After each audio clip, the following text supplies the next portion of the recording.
in South Monroe. The suspect, Jayshiden Sullivan, is wanted for two counts of attempted second-degree murder. The victim of that shooting has passed away. Family have confirmed that her passing. The Ouachita Parish Sheriff's Office say that the shooting happened around 7:30 on South 7th and Girard Streets. Now, neighbors say the girl was shot in the face. She was taken to the hospital in Shreveport, where she later died. And it was a very violent weekend in Monroe. There were 3 weekend shootings. Now a local pastor calling for change.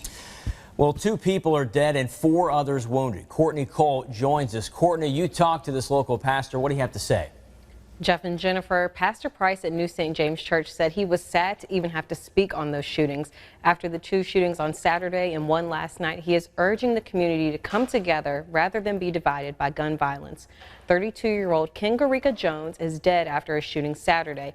2 of the 3 people who were shot Saturday night are still in the hospital. Many are wondering when this violent pattern will come to an end. Pastor Price says the church is praying and active to comfort those affected and that it's the community's job to come together during this time. Violence is everywhere, but we as a people have to come to a point where we have respect and love and have pride for who we are. And if we can do those things collectively and individually, it'll make our community a better place to live. Now, the Ouachita Parish Sheriff's Office is still investigating the circumstances of Saturday's shootings in Monroe, but Pastor Price says he has spoken to Mayor Mayo about the church making a plan for community action. Jeff and Jennifer. Thank you, Courtney. Well, gun violence is gripping the nation. The country is looking for a solution to the problem facing both our country and community. Now, some members of the community in Ouachita Parish want more emphasis on background checks. They don't want guns getting into the hands of criminals or people that are suffering from mental illness. Meanwhile, national advocates say that it isn't a mental illness problem, it's a gun problem. The only place that has this level of toxic gun violence is America. So I think that we all know that any solution that doesn't focus on the issue of guns is the wrong solution. The only thing I would change is I would, definitely make sure that there's a definitive criminal background check and that all parties are communicating with each other, from the FBI to local law enforcement, about criminal records and things like that. I believe that if you have been identified as mentally ill, that you probably lost your right to own firearms. The Partisan Background Checks Act of 2019 passed the House in February. It would create new background check requirements for gun transfers between unlicensed individuals. Congressional Democrats are calling for the Senate to reconvene so it can pass the bill and then send it to the president's desk. Meantime, the sheriff's office investigating a drive-by shooting in Monroe. What happened around 10:45 Saturday night on Sweetwood Street and Greenwood Drive in Tanglewood. Deputies say someone inside a car drove by a home and shot several times. 3 people were taken to the hospital with non-life-threatening injuries. 1 person has been released. I don't know how we deal with evil. I don't have a textbook for dealing with evil other than the Bible. I'm sorry. We're going to go through this. The nation is grappling with 2 mass shootings over the weekend, one in Texas and one in Ohio. Now, more than 80 people were killed or wounded in the 2 attacks. Hillary Lane is in El Paso, where a 22nd victim has died. Well, in the wake of mass shootings, President Trump and some Republicans are citing video games partly for an explanation. However, experts say there is little evidence to link violent games to violence in the real world. Well, Chicago police are reporting a string of deadly violent shootings this weekend. Now, officers say that gun violence left 7 people dead and 52 people wounded across the city. Police say they responded to 32 shooting-related incidents since Friday evening. Sunday, 17 people were shot in 3 separate incidents in the span of 2 hours. Now, that forced Mount Sinai Hospital to even stop accepting new patients for a time. And on Friday, a toddler was hurt in a shooting after 3 people got into a fight in Inglewood. Well, men, women, and children attacked in the name of hate. It's unimaginable. But what's worse, the FBI is breaking the law. How concerning is it to you that the FBI is not reporting its own numbers? Well, they should. They should. Well, we reveal the vast undercounting of hate crimes in the country and how laws related to tracking and punishing hate crimes are not working. Watch Measure Up Hate Sunday at 11 a.m. right here on KNOE. Well, charges against the man accused of killing a 4-year-old child in Texas have been upgraded. Darian Vince is now charged with a first-degree felony in the death of Malia Davis. That carries the possibility of life in prison. Malia's mother's former fiance was caring for the child when she was last seen on April 30th. Now, her remains were recovered in Arkansas May 31st. Vince was previously charged with the crime of tampering with the corpse. That charge remains in place. A fire involving 3 family-owned businesses broke out in Grambling last night. Now, it happened at the 500 block of Main Street. They included a tire and lube shop, grocery store, and a barber shop. Grambling Police Chief Tommy Clark says emergency services were called out to the fire around 6:30 yesterday evening. He says crews were able to contain it a little after midnight. We're just trying to assess everything.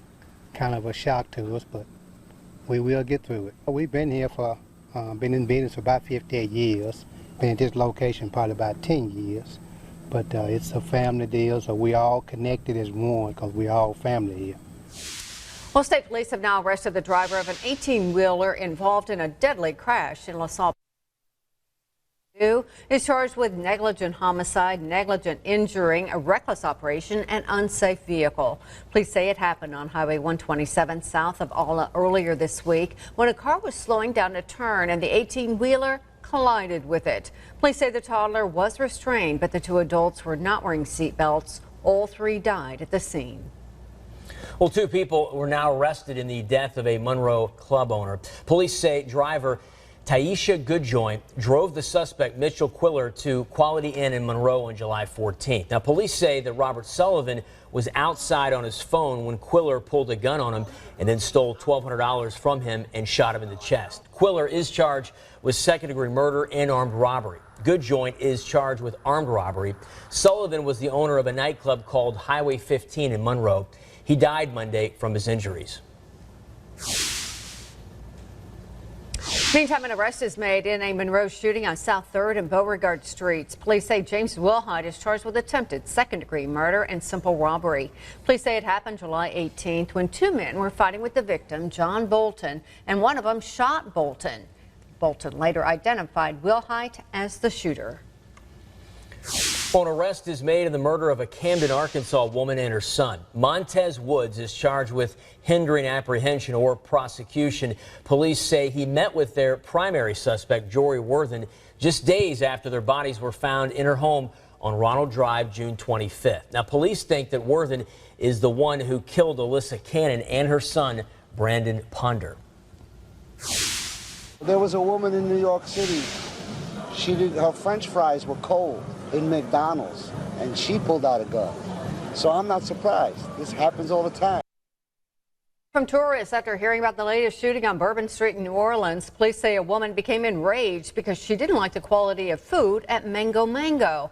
Well, she threw a punch at the cook before she was thrown out, then came back, pulled a gun, and demanded a refund. Then she opened fire, a bullet hit the wall, and she took off. There was a homicide in the same block during carnival season and a shooting in broad daylight back in May. Well, rusted water plants, brown water, angry people. It's all a very familiar story in Louisiana. Well, the village of Ridgecrest is the latest community suffering with a water crisis. Now at 6, investigative reporter Sophia Millar introduced us to a family fighting cancer. Tonight, she talks to people who are taking matters into their own hands financially. Sophia, how are they doing it? They told me they've had no luck. So far, it's just money down the drain. Stan and Juana Crawford want to raise their family in this house. The real estate agent moving here, she said, I highly advise against Ridgecrest. The water's horrible. Despite being warned. Thought we could manage it. Didn't know how bad, didn't know that it was unhealthy.